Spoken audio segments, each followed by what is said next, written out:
Since minention mo yung pangalang Kusi, isa lang masasabi ko. Yung salita mo, panindigan mo. Yan sabi ko, direct lang, kasi since binanggit mo, yung salita mo, panindigan mo, huwag mong kainin yung salita mo. Nasabi mo, huwag mo ng politika, tulong muna sa tao.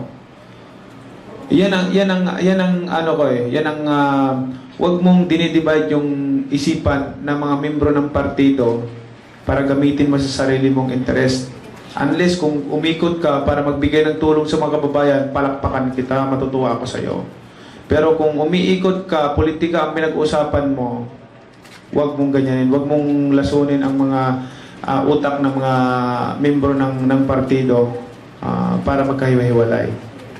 So, kaya itong press ko na to, nanawagan ako na huminahon sa lahat ng mga membro at